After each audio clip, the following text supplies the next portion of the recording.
1970 was the year when it all came together. All those issues. It changed everybody. And arguably the biggest change taking place that year was in the way women were viewed and treated in the USA. The struggle was even portrayed in TV commercials. Her job, is it working out? Great, Mother, just great. But can she still take care of you? She does fine, Mom, really. Forgive me for asking, Harold, but her job, this apartment, so much to take care of. Well, I was sort of sent to college to find that doctor or the lawyer, and something in me wanted to become the doctor or the lawyer. So it was, you know, it's like I don't want to find that person, I want to be that person. And here was my mother, a career woman in the 60s and stuff, and yet she too joined my high school counselors in telling me that the best thing to be would be either a nurse or a teacher.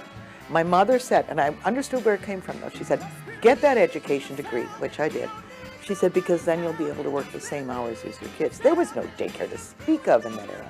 Genevieve McBride and Linda Tuchman were college students in 1970, and they were in the nation's first wave of young women to break through those traditional career and social stereotypes. It was the first time that women said, well, I don't know if I want to get married, and I don't know if I want to have kids. I think the changes that were going on in 1970 were really profound. I was part of a consciousness-raising group. Rena Steinzor had been elected editor-in-chief of the Daily Cardinal in 1970, and although they were united in their opposition to the war, the UW student newspaper staff was not on the same page on every issue. All the bickering at the Daily Cardinal between the women and the men had to do with women's issues and how they were treating us.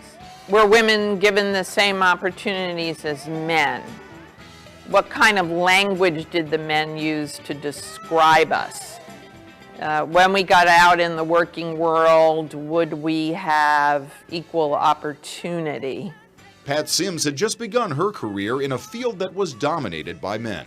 And you knew when you were in the newsroom and you were one of just a handful of women, that meant something. It was significant.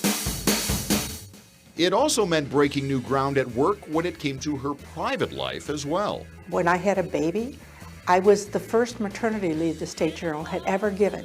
And then 12 months later, I had the second maternity leave they had ever given. And so it just was a different atmosphere, a lot of guys.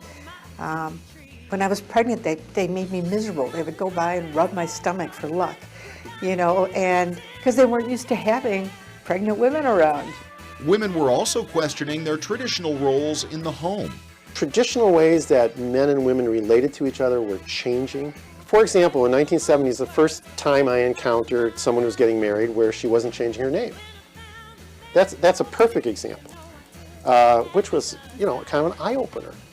Technically, it was still against the law for a woman not to take her husband's last name in Wisconsin in 1970. But just because women had their own movement didn't mean they had achieved equality. In fact, they still struggled to be heard on other issues.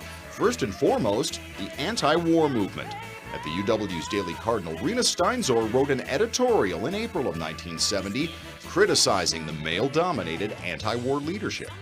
The anti-war movement was hierarchical. There were some very important women in it, but they were often overlooked. The first glass ceilings a lot of us hit were in those other movements before we got out and saw them in the workforce. But at a certain point, you have to be ready to say, okay, I can pull on the big girl pants now and go on my own. But women's lib wasn't for every woman. I never really got involved in, any of that. Sue Hack was something of a stereotype breaker herself. The 20-year-old from Dane, Wisconsin, signed up to be a soldier in Vietnam. There was 1,283 enlisted women that served in Vietnam from 67 to 72, only those 5 years. Hack was stationed at a base in South Vietnam where her job was to identify, tag, and process paperwork for American soldiers who were killed in action. You were a women's lib pioneer in many ways. Yeah, I guess you're right, yeah. But you didn't buy into the movement? No. Women are kept out of the jobs long before they even get there, by not being trained, by being counseled out, by being told that that's not their place.